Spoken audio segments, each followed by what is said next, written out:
Did you know that it takes 60 to 80 rounds to be able to turn burnout around? So what I mean by this, if you can relate to this, you probably go through the burnout cycle where you push and you push and you push, meaning you overwork, you overcommit. You know you're doing it, but you get really hooked on the adrenals, and so you keep doing it. And then what happens is you start to get really fatigued, really exhausted, and you burn out, literally. So that's what I'm going to talk about today, because it is so common, and it's something that I really struggled with. And it's something that if you're going through this, gosh, this is a hard thing to overcome. So it is actually crucial to be able to be free from burnout and to be able to overcome it. Easier said than done. And it's all about actually taking control. It's taking control of your life and rediscovering life without burnout. So why is it so difficult to change behaviour? You probably have tried, haven't you?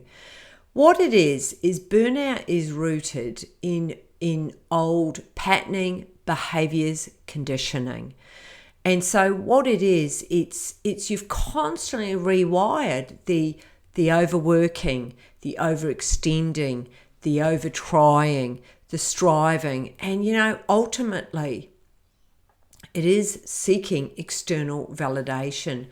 This is what you know. So to do life differently feels a little bit odd, and it is so difficult to change these patterns. Look, my book here, Inner Wealth from Pain to Purpose, I talk a lot about this because my whole life was all about getting external validation right back from when I was a little girl.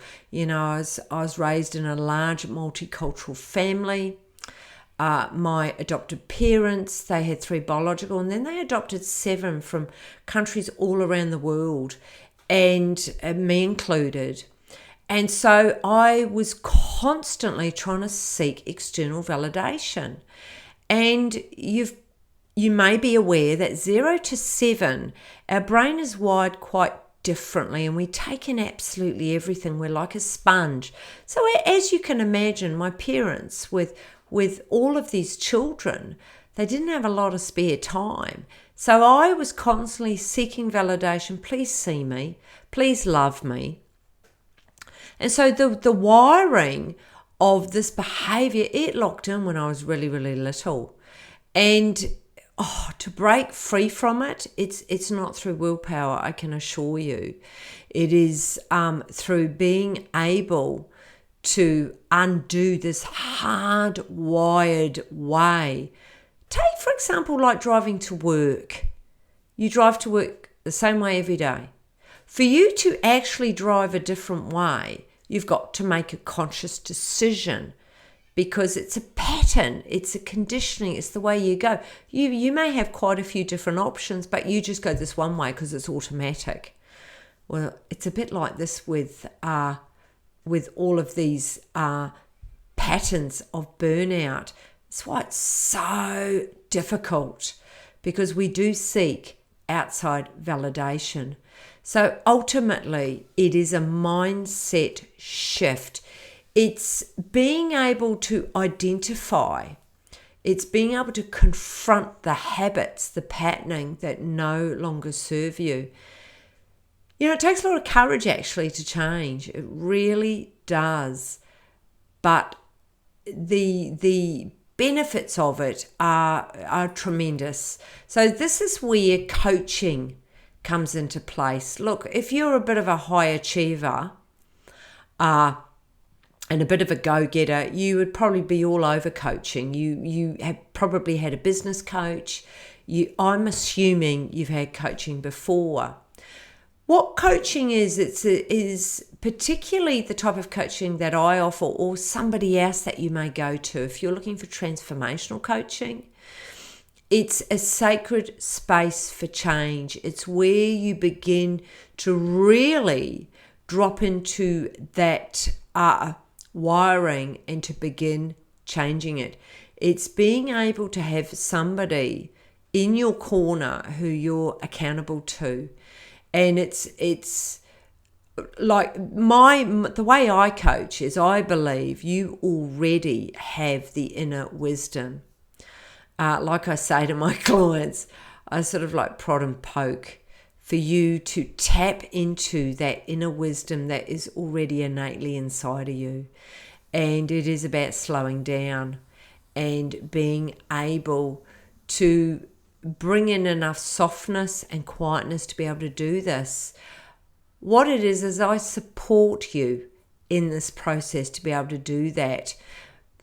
Look, coaching, I compare it. So if you were going, if you've ever climbed or done part of Nepal, you'll understand this. You have a Sherpa who does this with you, who is a support, who's a guiding light, who's got the wisdom because they've already done it.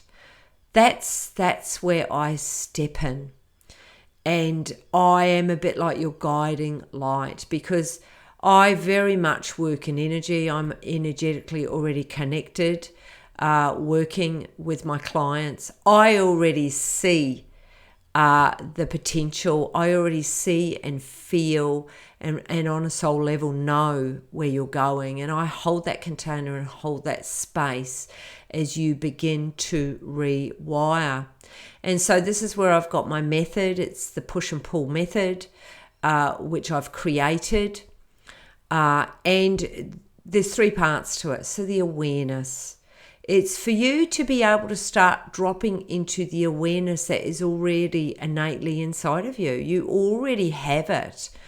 I shine a compassionate torch or a light on these behaviors that you do. Now, awareness has got 3 parts to it. It's having the mindfulness.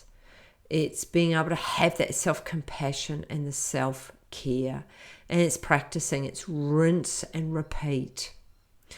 And then if we go into acceptance is there's quite a lot that we actually don't have any control of. I want to stress the importance of actually embracing your current state. I meet you with where you are at right now. And it's trusting the journey. Some people stay on this journey a long time with me and some people shorter. But acceptance is a really crucial element. And then the last part is the authentic action. You've got to move your body, which is in alignment with your values. And it's constant daily actions in the direction of what you value. And it's very much soul-led. Often, if you are a busy professional, and this is how you've found your way to me, if you are a busy professional, often self-employed, or you're working for perhaps a large organization, and you may be feeling sort of quite out of alignment, it's because you're head-led. To be able to really get aligned with what makes your heart sing, it's got to be soul-led. And I work with these busy leaders who are wanting to get very get aligned to their soul's purpose, because that's going to create the lasting change. So it's having intentional repetition and that consistent effort. So like I come back to the 60 to 80 rounds. Look, when I was learning meditation, oh my goodness, I did not enjoy it. I did not see the point. But of course now I meditate regularly because it's, if you want to get to a place where you are coming from a deep inner wealth, where you're aligned to your soul's purpose, you want graceful transformation, mindfulness and meditation is the number one. So actually coming back to my book, From Pain to Purpose, inner wealth, it's inner wealth is your passion, your power, and your purpose. So it's not external success, it's inward connection. And it's if you want to move burnout, I don't do it on a surface level, because you won't. You'll just keep going back into that same downward spiral. You've got to change it up, and you've got to be able to listen to that inner wisdom. It's all about balance, joy, fulfillment, and a new path awaits those people who are ready. And if you're ready, you're listening to this. So this is a personal invitation to you. It's inviting you in to perhaps explore what I offer.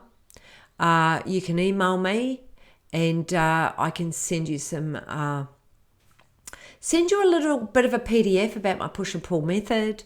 But I do offer a program. I'm not going to go into that now. But if you want to change these 60 to 80 times, because you're going to have to, it's rewiring takes time, and it's having someone in your corner. And look, if what I'm saying really speaks to you, get on my Helen Harrison website, and if that's still speaking to you, I encourage you to reach out, because I truly believe that every single person has the ability to transform and has the power to transform. And my push and pull method, it's a navigational tool to help you do that. And so on that note, I will see you on the next video. See ya.